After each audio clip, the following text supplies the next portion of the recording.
do a feet elevated body weight glute bridge, you want to have some kind of an elevation that is a minimum of a foot high off of the ground, but upwards of like 24 inches is probably going to work well also. The higher the elevation, the more range of motion you're going to get with the movement, which is probably going to make it at least a little bit harder.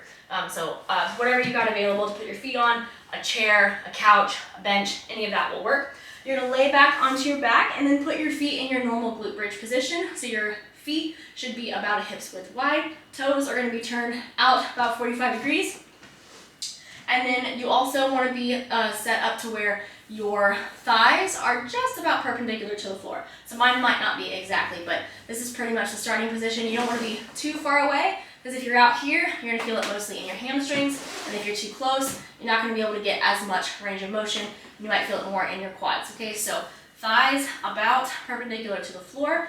And then from here, you're going to brace yourself. So take your upper arms, press them down into the floor. That way you can tighten through your abs and keep your rib cage held down. And then you're going to push through your heels to pick your hips up. Now notice that I'm stopping at almost a straight line from knees to hips to shoulders. I'm not doing this where I'm making a big arch in my back. I'm stopping right here so that my glutes can tuck and I can feel a pretty strong contraction and then come down again. And I'm also keeping my upper arms pressed into the floor. So now I like to do this with my arch of my foot on the edge of the bench. The alternative versions are you could try to put your feet on top of the bench, but it is a little bit awkward on the ankles.